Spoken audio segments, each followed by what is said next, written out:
बोलिए श्री राधा वल्लभ सरकार की जय। सद्गुरुदेव भगवान की जय। प्यारे भक्तों, एक प्रश्न आया था श्री रमेश जी ब्रिगेडियर साहब। तो आप श्री ने लिखा था कि गुरुजी, क्या प्रारब्ध कट सकता है? तो मैं इस प्रश्न का उत्तर देने से पहले आपको बताता हूं प्रारब्ध है क्या, क्या है, क्या बीमारी है प्रारब्ध, किसे कहते हैं प्रारब्ध, और प्रारब्ध बनता कैसे है। पहले ये आप समझ लें, फिर आगे बताऊंगा कि प्रारब्ध कट सकता है या नहीं कट सकता है, और कटता नहीं है तो क्यों नहीं, या कैसे कटेगा, ये चर्चा आगे करेंगे। तो भक्तों, प्रारब्ध कैसे बनता है और प्रारब्ध क्या है, यही प्रश्न अर्जुन ने भगवान श्री कृष्ण से किया था गीता में।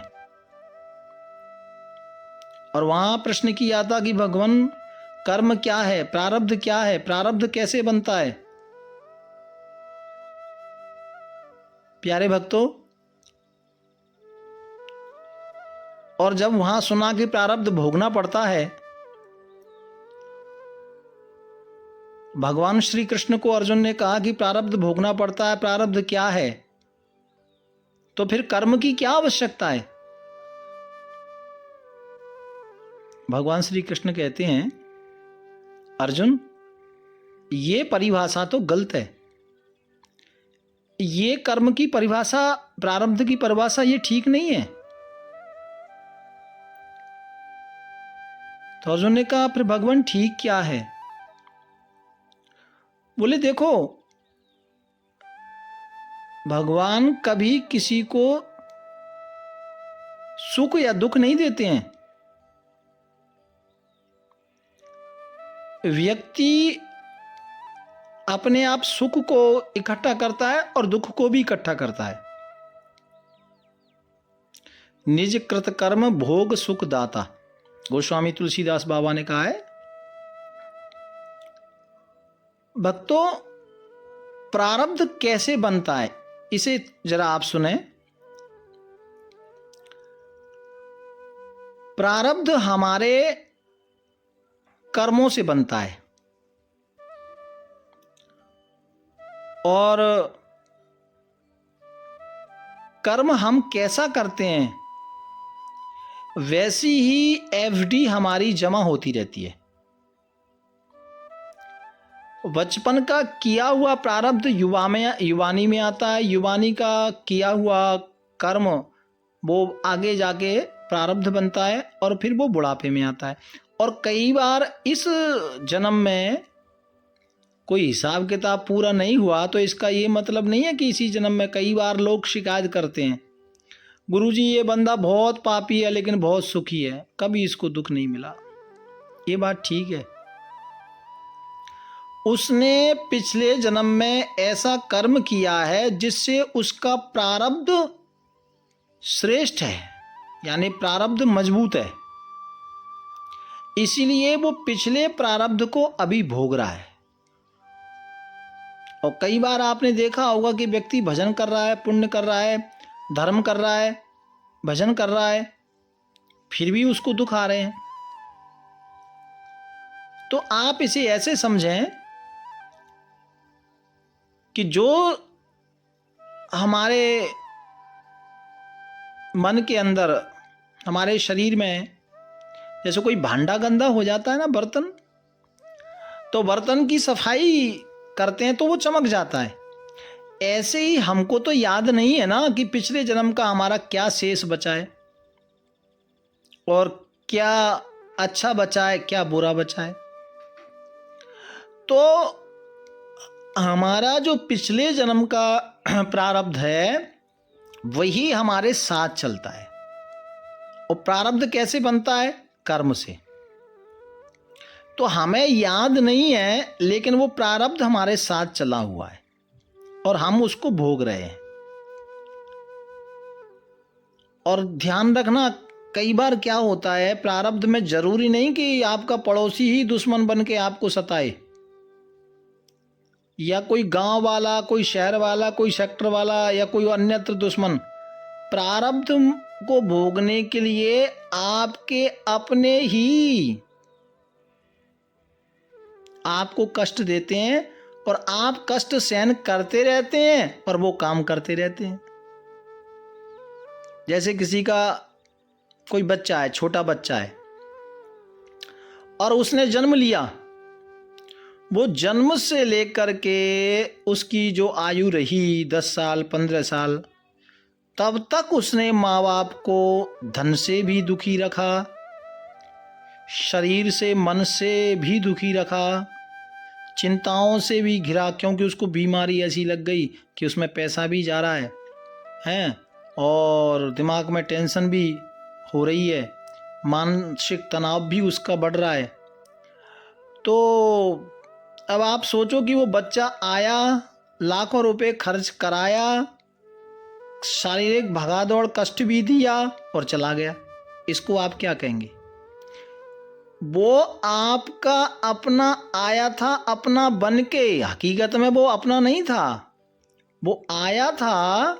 वो जो पिछला प्रारब्ध था, उस प्रारब्ध का फल का हिसाब किताब करने के लिए भगवान ने भेजा उसे, और वो हिसाब किताब करके चला गया। कई बार कभी पत्नी के रूप में, कभी बेटा बेटी के रूप में, कभी किसी के रूप में, कभी किसी के रूप में, हम अपने प्रारब्धों को भोगते रहते हैं। ये एक कनेक्शन होता है। कई बार माता पिता की शिकायत होती है कि बच्चा सुनता नहीं है, या बच्चे के प्रति से दुखी है, बच्चा ऐसा कर रहा है, बच्चा पढ़ नहीं रहा है, या बच्चा विदेश चला गया, अब मान नहीं रहा है, बात नहीं कर रहा है। तो ये सब क्या है भक्तों? ये प्रारब्ध है, और ये भगवान की लीला है कि आपके अपने प्रारब्ध को भोगने के लिए भगवान ने एक मीठे से मीठा व्यवहार बनाकर आपके घर में ही उस प्रारब्ध को पूरा करने के लिए किसी को भेज दिया।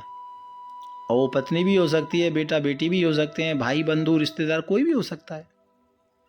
और हम निरंतर बर्बाद हो रहे हैं उसमें, धन से भी, शरीर से भी, फिर भी हम कर रहे हैं और हमको पता ही नहीं लग रहा है। यही प्रारब्ध है भक्तों। तो प्रारब्ध बनता कैसे है? प्रारब्ध कर्म से बनता है। हम जो कर्म करते हैं ना भक्तों, वो कर्म ही आगे चल के प्रारब्ध बन जाता है। जो हम कर्म करते हैं वही आगे चल के प्रारब्ध बन जाता है। और वो जरूरी नहीं कि इसी जन्म में उसका हिसाब किताब हो, कुछ शेष बच जाता है तो आगे भी उसको भोगना पड़ता है। इसीलिए ये हमारे ऊपर है कि हमने अब क्या कर्म करना है, आगे के लिए क्या करना है, या पिछले हमने क्या किया। ये सब खुली किताब है भगवान की। भगवान कभी किसी को दुख सुख नहीं देते हैं। भगवान कहते हैं कि मैं कौन होता हूँ सुख दुख देने वाला। प्राणी अपने आप अपनी डायरी लिखता है। देखो, किसी के प्रारब्ध में यदि गलत कार्य भोगना होगा तो वो ऑटोमेटिक वो बंदा गलत संगत को पसंद करेगा, गलत खान पीन को पसंद करेगा, गलत व्यवहार को। आप कहते हैं ना इसकी सोच ऐसी है, थिंकिंग ऐसी है, या इसका व्यवहार ऐसा है। क्यों है उसका व्यवहार, आपका क्यों नहीं है? क्योंकि उसका प्रारब्ध है, उसका गलत प्रारब्ध है, इसलिए वो गलत मार्ग पर चल रहा है। उसको वही सुखी है, वो उसमें सुख मिल रहा है उसको, वो गलत कर रहा है। और जिसका प्रारब्ध बेशक इस जन्म में वो गरीब है, कैसा भी है, लेकिन उसका प्रारब्ध अच्छा है, तो वो व्यक्ति भगवान से जुड़ेगा, भक्ति में जुड़ेगा, अच्छे कर्म में, ना कुछ होते हुए भी वो अच्छा कर्म करना पसंद करेगा। ये पक्की बात है। तो हमारा जो स्वभाव है ना, वो स्वभाव भी हमारा भक्तों प्रारब्ध से बनता है। ये कोई पिछला जन्म का ऐसा प्रारब्ध है जो स्वभाव को भी बिगाड़ रहा है। इसलिए प्रारब्ध हम बनाते हैं और उसे भोगना भी हमें ही पड़ता है। उसके लिए क्या करना चाहिए? और अभी भी और किसी भी जन्म में सबसे पहले तो चरित्र को अच्छा बनाइए, समाज में सेवा का भाव रखो, खान पान अच्छा रखो, क्योंकि ये कर्म ही तो हमें बांधता है और कर्म ही आगे की हमारी डायरी लिखता है, जिसे हम प्रारब्ध कहते हैं। कबीर कमाई आपने निष्फल कभी न जाए, बोया पेड़ बबूल का आम कहां से खाए। इसलिए बुद्धि को स्वच्छ बनाओ मेरे भाई। और आप सब जानते हैं ये हमारा जो मन है ना, ये हमेशा 80%, आप नोट कर लेना, एक दिन नोट करो अपनी बात, 80% ये हमारा मन पाप ही तो करता है। ये अंदर ही अंदर, बाहर नहीं जाने की जरूरत नहीं है। आप बेड पर भी हैं, बिस्तर पे हैं, सोफा पे भी हैं, तो भी ये पाप कर रहा है, तो भी ये किसी ना किसी के लिए गलत सोच रहा है। 20% ही कोई अच्छी सोच इसके अंदर आती होगी, नहीं तो 80% तो ये या तो कबाड़ा इकट्ठा करता रहता है या किसी को गलत सोचता रहता है किसी के प्रति, इसका ये हो जाए, इसका वो हो जाए, इसका वो हो जाए। फिर कभी कभी आत्मा बोल जाती है, नहीं नहीं, अरे ऐसा नहीं, मैं गलत सोच रहा हूँ, ऐसा ना हो ठाकुर जी। लेकिन मन तो करता है, मन की ये फितरत है। इसलिए प्यारे भक्तों, ये हमने देखना है कि ये प्रारब्ध है क्या बवाल, कहाँ से आया प्रारब्ध? ये हमने बनाया भैया। ये पहले हमने कोई अच्छा प्रारब्ध किया तो अभी जॉब मिल गई, नौकरी मिल गई, पैसा मिल गया, लेकिन कुछ ऐसा प्रारब्ध रह गया जिससे हमारे जीवन में कुछ कष्ट है। तो उस कुछ कष्ट में हमें गड़बड़ाना नहीं चाहिए। भगवान की याद को करना चाहिए, भूलना नहीं चाहिए, नहीं तो फिर आगे गड़बड़ होगा। इसलिए, और देखिए, जीवन में अपने कर्म को श्रेष्ठ बनाना ही चाहिए। जब हमारा कर्म श्रेष्ठ बनेगा, बुद्धि श्रेष्ठ बनेगी, चित्त श्रेष्ठ बनेगा, मन श्रेष्ठ बनेगा, तभी तो हमारा प्रारब्ध से श्रेष्ठ बनेगा। तो भक्तों, ये जो कुछ भी हिसाब किताब है ना, ये हमारे प्रारब्धों का है। और भगवान भी देखो अपना, भगवान ने हमको भी बताया है कि कर्म श्रेष्ठ करो, और भगवान भी अपने कर्म पर अडिग रहते हैं भक्तों, वो कभी गड़बड़ नहीं करते हैं। अब आप देखो ना, ईश्वर अपना कर्म कितनी श्रेष्ठता से कर रहे हैं। बच्चा जब माँ के गर्भ में होता है ना, तो ठाकुर जी की ड्यूटी शुरू हो जाती है। आप सोचो, इतना शरीर इतना विकसित करते हैं, कितनी नसें हैं इस शरीर के अंदर, छोटी छोटी हैं, दिमाग की नसें, सिर की नसें और पूरे शरीर की नसें, तो कितना वो निर्माण करते हैं, कैसे बनाते हैं। और फिर आगे बच्चा जन्म लेगा तो बोले रोटी खाएगा नहीं, तो पहले दूध की व्यवस्था कर देते हैं। और आगे आगे जैसा जैसा भगवान को जो करना होता है, जो भगवान के कार्य हैं, वो करते हैं गारंटी से। तो भगवान भी अपने कर्म को 100 करते हैं, लेकिन हम लोग नहीं करते, इसलिए हमारा प्रारब्ध बिगड़ जाता है। फिर हम जैसा कर्म करते हैं, आगे वो ही प्रारब्ध बन के आ जाता है। और कई बार जीवन में कोई व्यक्ति कभी बुरा नहीं करता, फिर भी उसके जीवन में कष्ट आता है, तो समझो कि ऐसा मेरा कोई प्रारब्ध रह गया है जिसको मैं अभी मुझे भोगना है या भोग रहा हूं। ऐसा करके संतोष करेंगे तो उसमें भी आपको भगवत कृपा का दर्शन होगा। ये सच्चाई है, इसको जानो और मानो। जैसा हम कर्म करेंगे, जैसा हम व्यवहार करेंगे, जीव वैसा ही बन जाता है भक्तों। और हम तो कई बार अच्छा करते हैं, लेकिन मन ये निरंतर बुरा करता रहता है। और मन का यही खेल है। इसलिए बड़ी सावधानी से ये जीवन जीना पड़ता है। और इसके लिए एक ही चीज़ है कि जितना ज़्यादा हो सके अपने मन को भगवान के श्री चरणों में लगाओ, क्योंकि भगवान के श्री चरणों में मन बुद्धि जब लगेगी ना, तो फिर हमारा जो कर्म होगा ना भक्तों, वो भी दिव्य होगा, वो भी दिव्य बन जाएगा, यानी वो भी भगवान का होगा। अच्छा या बुरा वो भगवान का ही होगा। लेकिन ऐसा करें तो, ऐसा करेंगे तो उसका अच्छा भी भगवान को मिलेगा और बुरा भी भगवान को मिलेगा। जन्म कर्म चमे दिव्यम।